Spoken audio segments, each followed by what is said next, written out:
हिस्सा बनी हुई पार्टियों ने लोकसभा में ये बिल को पेश नहीं किया। और 2023 में मोदी जी जानबूझकर 2023 में विधेयक लाए। उनको मालूम था कि 24 में चुनाव है, कितनी भी मनसा हो कांग्रेस पार्टी विरोध नहीं कर पाएगी।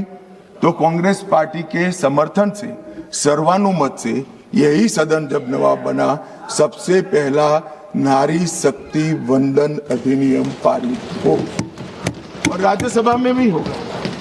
तो मान्यवर, हम तो मानते थे कि अब हो गया, मगर जब इम्प्लीमेंटेशन कराने में आए तो किंतु परंतु मगर अगर ये सारी चीजें छोड़कर आज फिर से विरोध कर रहे हैं। पांचवी बार इंडिया अलायंस की पार्टियां विरोध करिए मान्यवर, ये देश की महिलाएं कभी नहीं भूलेंगी। जब ये चुनाव में जाएंगे, महिलाओं का आक्रोश उनको सामना करना पड़ेगा और रास्ता नहीं मिलेगा। मान्यवर, ये बदलाव की जरूरत क्या है? पहली लोकसभा में 22 महिला सदस्य चुनकर आए, छठी में 19 आए, 8वीं में 44 आए, 14वीं में 51 आए, 17वीं में रिकॉर्ड 78 महिला सदस्य चुनकर आए और 18वीं में 75 महिला सदस्य चुनकर आए। मान्यवर, ये आंकड़े जो है वो हमारी माताओं बहनों की राजनीति में हिस्सेदारी लेने की उत्सुकता को प्रदर्शित करते हैं। यहां पर महिला सांसदों ने, आपने कई बार मौका भी दिया, आज भी दिया, बहुत अच्छा प्रदर्शन किया। बिल के विषय पर बोलकर, जो विषय पर चर्चा हो इस पर बोलकर बहुत अच्छा प्रदर्शन किया है। मान्यवर,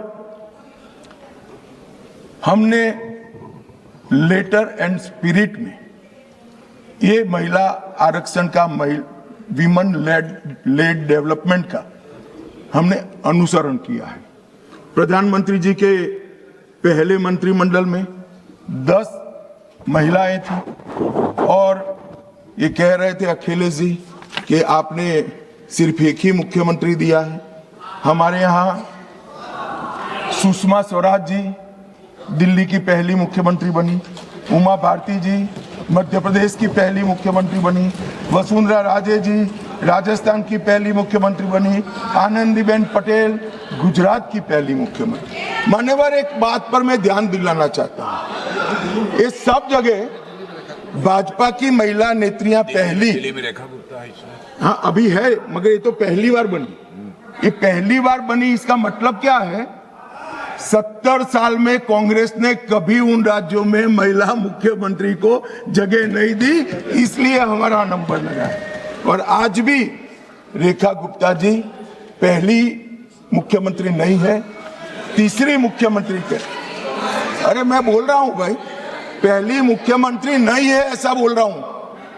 अरे सुनो भाई, पहली मुख्यमंत्री नहीं है ऐसा बोल रहा हूं, तीसरी मुख्यमंत्री है।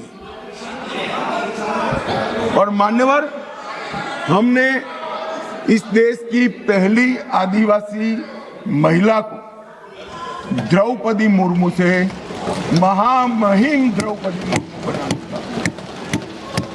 मान्यवर, हमने 3 दशकों से जो बिल चर्चा में आता था और नूरा कुश्ती वाले प्यार और अभाव से रिजेक्ट हो जाता था, हम इसको लेकर आए। मगर मुझे दुख है कि पहले भी जिस बिल को जिन्होंने पारित नहीं करने दिया, वो ही आज इसका किंतु परंतु अगर मगर से विरोध करने के लिए खड़े हो गए। मान्यवर, आज 14 लाख महिलाएं अब तक जनप्रतिनिधि के रूप में देश में पंचायत में काम कर चुकी है। मान्यवर,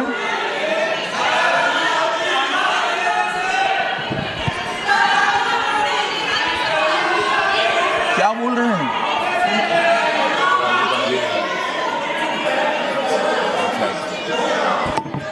अरे ज्योतिमणि जी, मार्क कट जाएंगे, नरसिम्हा राव जी लाए थे, टिकट कट जाएगी, नरसिम्हा राव का नाम बोलो दूसरा। मान्यवर, इस 11 साल में सिर्फ महिला प्रतिनिधित्व की बात नहीं, इस देश की माताओं बहनों का, मातृशक्ति का, महिलाओं का जीवन सुचारू रूप से चले, इसलिए ये 11 साल में 15 करोड़ घरों में नल से पानी पहुंचा है। मान्यवर, नल से पानी पहुंचता है तो सबसे ज्यादा फायदा माताओं बहनों को।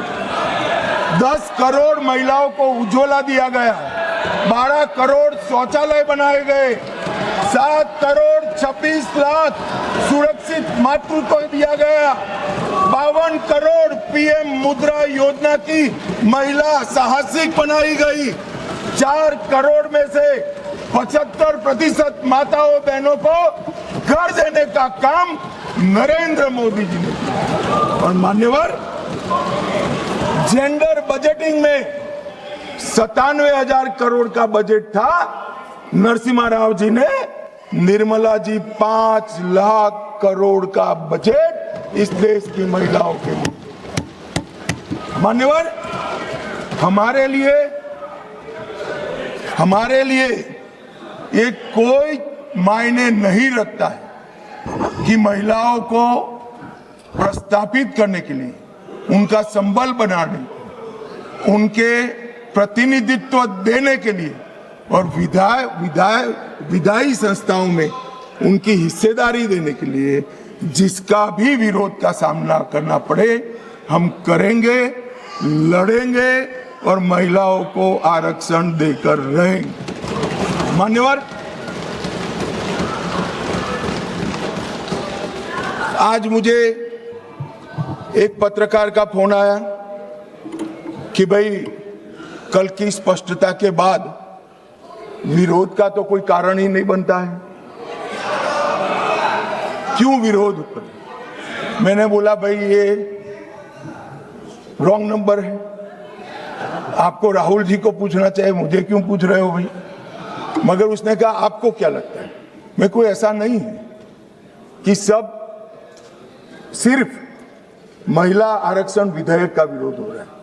हमने 370 समाप्त की साहब, उन्होंने विरोध किया, राम मंदिर बनाया, विरोध किया, सीए लाए, विरोध किया, ट्रिपल तलाक समाप्त किया, विरोध किया, जीएसटी लाए, विरोध किया, आयुष्मान भारत बनाया, विरोध किया, नया संसद भवन बनाया, विरोध किया, मत्स्य पालन सहकारिता मंत्रालय बनाया, विरोध किया, सीडीएस बनाया, विरोध किया, 3 तलाक खत्म किया, विरोध किया, नक्सलवाद खत्म किया, विरोध किया, आतंकवाद को सत्ते में डाला, विरोध किया, सर्जिकल स्ट्राइक विरोध किया, एयर स्ट्राइक विरोध किया, ऑपरेशन सिंदूर विरोध।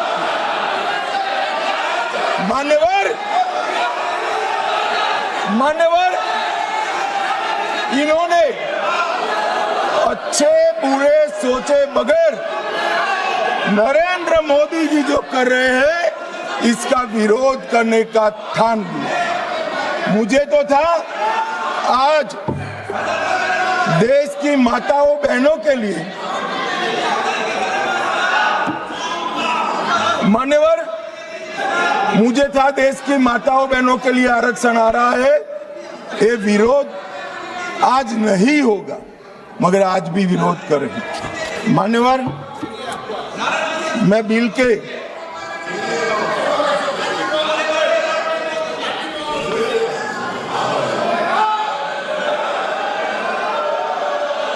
नारेबाजी मत करिए प्लीज प्लीज।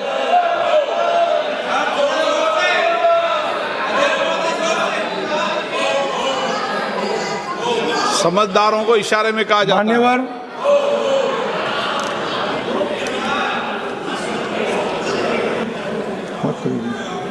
मान्यवर, बिल के ये कन्विंसिंग कर रहे हैं। सुरेश जी अरे यार छोड़ो, सुरेश जी कन्विंसिंग मत करो, वोट डरने वाला। मान्यवर, कन्विंसिंग मत। ये जो बिल मेरे साथी अर्जुन राम मेघवाल जी लेकर आए हैं, इसमें अनुच्छेद 81/1 में संशोधन प्रस्तावित है। इससे 550 से लोकसभा के सदस्यों की संख्या 850 तक की जाएगी। मान्यवर, अनुच्छेद 81(2)(b) उसको भी कोई बदलाव के बगैर हम कह रहे हैं, इसका जिक्र मैं बाद में करूंगा।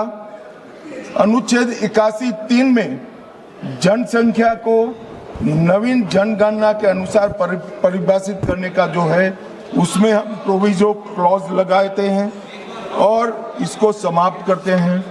इसके साथ 170A जो राज्य विधानसभाओं की न्यूनतम और अधिकतम सीटों को निर्धारित करता है, उसको जस का तस रखते हैं। 170(2) समानता के सिद्धांत राज्य विधानसभा निर्वाचन क्षेत्रों में जो है, इसके अंदर हम बदलाव करते हैं और ये सारे बदलावों का मूल उद्देश्य है कि 50% सीटें हर विधानमंडल और संसद में बढ़ाकर माताओं बहनों को 33% आरक्षण दिया जाएगा। मान्यवर, मैं अभी बताया कि 2023 में सर्वसम्मति से ये बिल पारित हुआ है, मगर आज किंतु परंतु अगर मगर से कांग्रेस पार्टी पीछे हो रही है।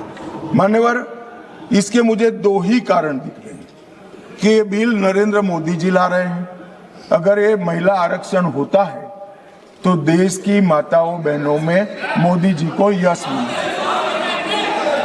मान्यवर, मोदी जी ने बड़ा हृदय कर एडवर्टाइज देकर उनको यश देने का कह दिया, फिर भी ये नहीं मानते हैं। मान्यवर, उनको लगता है कि महिलाएं ज्यादा मोदी जी को वोट देती है, उनको क्यों भला रिजर्वेशन दे। तो मैं बताता हूं कि आप रोक नहीं। आज ये 23 में इस सदन में से देश की महिलाओं को जो वादा किया था 23 में 33% आरक्षण का, irrespective of party, irrespective of member, पूरे सदन ने वादा किया था, इससे पीछे हट रहे। मान्यवर, ये पहली बार नहीं हो रहा, ये साहबानों में भी पीछे हट गए, ट्रिपल तलाक में भी पीछे हट गए, और अब तक जितनी बार महिला आरक्षण आया वो पीछे हटे। मान्यवर, मैं अभी भी, हमारे नेता ने तो कहा कि भाई अंतरात्मा की आवाज से वोट करिए। ये अंतरात्मा की आवाज का नारा नरेंद्र मोदी जी का नहीं है, इंदिरा गांधी जी का है। मगर मोदी जी को थोड़ा समझ फेर हो गया। उस वक्त विरोध पक्ष में अटल जी, अडवाणी जी थे। यहाँ आत्मा ही नदारद है, अंतरात्मा कहां से लाना। मान्यवर, ये रूथलेस पॉलिटिक्स करते। महिलाओं को आरक्षण मिलेगा, इसका यश किसको मिलेगा, इसके लिए आप महिलाओं का आरक्षण हटका रहे हो। चुनाव में जहां जहां जाओगे, इस देश की महिलाओं का आक्रोश आपको सहन करना पड़ेगा, फेस करना पड़ेगा, और रास्ता भी नहीं। मान्यवर,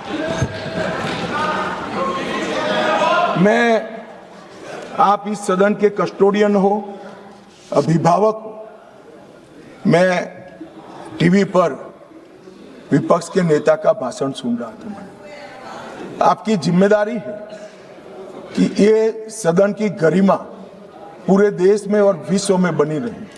मान्यवर, ये जो भाषा है सदन की मर्यादा तोड़ने वाली, आप क्या भाषा उपयोग, कायर है, आप सरेंडर कर रहे हो, आप मुझसे डरते हो, अपशब्दों का प्रयोग होता है, असंसदीय शब्दों की भरमार लग जाती है। सदन में कोई आंख मारता है, कोई मुस्कुराकर बैठता है। मान्यवर, सदन के रास्ते पर चाय पकोड़े खाते हैं। सदन के रास्ते पर ये किस प्रकार का विपक्ष के नेता का बिहेवियर है, किस प्रकार की भाषा है, क्या वो समझते हैं कि ये भाषा को देश नहीं सुन रहा है, ये भाषा को देश सुन रहा है। आपकी और आपकी पार्टी दोनों का परिचय देश को हो रहा है। मान्यवर, संवैधानिक संस्थाओं का अपमान करते हैं, फ्लाइंग किस कर देते हैं, धक्का मुक्की करते हैं, बाहर जाकर बयानबाजी करते हैं कि सरेंडर हो गए। स्पीकर को बार बार रोकना पड़ता है और सत्र छोड़कर विदेश चले जाते हैं। मान्यवर, मैं इतना जरूर कहता हूं कि ये भाषाओं में तीव्रता से भावनाएं व्यक्त नहीं होती है। सदन में बोलने की कला आपके बहुत सारे सीनियर लोग हैं, उनसे सीख ले, और सीनियर लोग ना हो तो प्रियंका जी ही है, उनसे थोड़ा सीख ले कि सदन में कैसे बोलना चाहिए। मान्यवर, ये कहते हैं ये क्रूर बिल है, महिलाओं को आरक्षण देने वाला बिल क्रूर बिल है। उत्तर और दक्षिण के बीच में भेदभाव कर रहे हो, दक्षिण का प्रतिनिधित्व कम हो जाएगा। इतना कल समझाने के बाद भी अगर ये स्टेटमेंट आता है मान्यवर, तो मैं मानता हूं ये जानबूझकर दिया गया स्टेटमेंट है। मान्यवर, मैं विपक्ष के नेता राहुल गांधी जी को, पूरी कांग्रेस पार्टी को और विपक्ष के उनमें को इस देश का परिचय कराना चाहता हूं कि हजारों साल पहले राम सेतु बनाने के लिए जिस गिलहरी ने योगदान दिया था, वो गिलहरी को भी आज अवध्य माना जाता है इस देश में। इतना उपकार याद करती है। और हजारों साल के बाद भी हवन में हड्डियां डालने वाली ताड़का को भी याद रखा।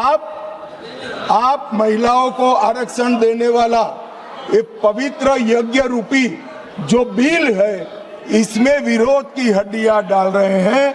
इस देश की महिलाएं आपको माफ नहीं करेंगी। आपका